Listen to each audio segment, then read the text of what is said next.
The air hung heavy with the anticipation of arriving passengers. The station bustled with the usual cacophony of a major railway hub.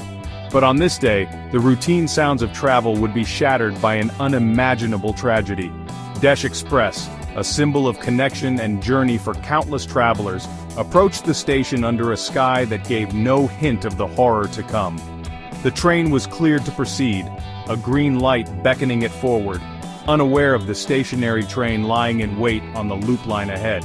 The signalman's error, a momentary lapse in judgment, set in motion a chain of events that would leave a scar on the lives of hundreds. The green light, a symbol of safe passage, became a beacon of impending doom. The Desh Express, carrying the dreams and aspirations of its passengers, sped towards a collision that would transform lives in an instant. The first impact was deafening. Desh Express, carrying the momentum of its journey, slammed into the stationary train on the loop line with terrifying force.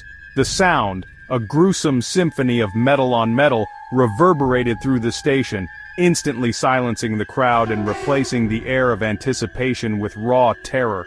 Carriages, once symbols of safe passage, buckled and twisted under the unimaginable stress. Windows shattered, showering the platform with shards of glass as if a giant unseen hand had struck a blow against the train. The impact of the initial collision sent shockwaves through the Desh Express, propelling it sideways into the path of the unsuspecting Matali Express.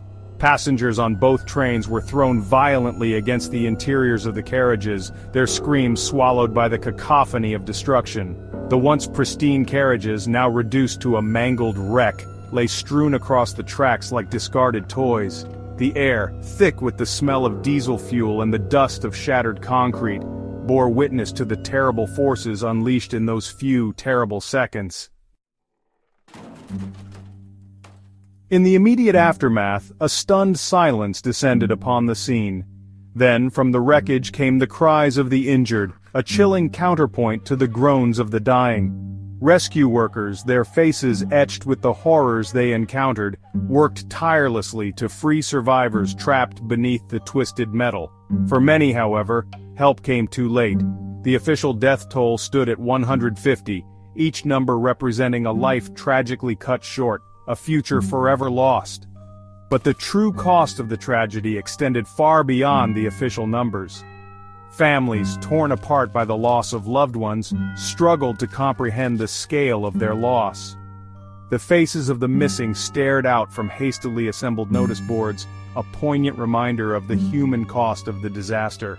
The station, once a symbol of connection, now stood as a chilling monument to the fragility of life. As the dust settled on the wreckage, questions arose. How could such a catastrophic failure have occurred? Was it human error, equipment malfunction, or a systemic failure that led to this tragedy? The answers, when they came, would be crucial in preventing such a disaster from happening again. The investigation, already underway, promised to be long and arduous. The focus, however, must shift from blame to prevention. Enhanced safety protocols, rigorous equipment maintenance, and improved training for railway personnel are paramount. The technology exists to prevent such accidents. Implementing it consistently and effectively is a matter of national urgency. The memory of the 150 souls lost in the tragedy of the Desh Express and Matali Express demands nothing less.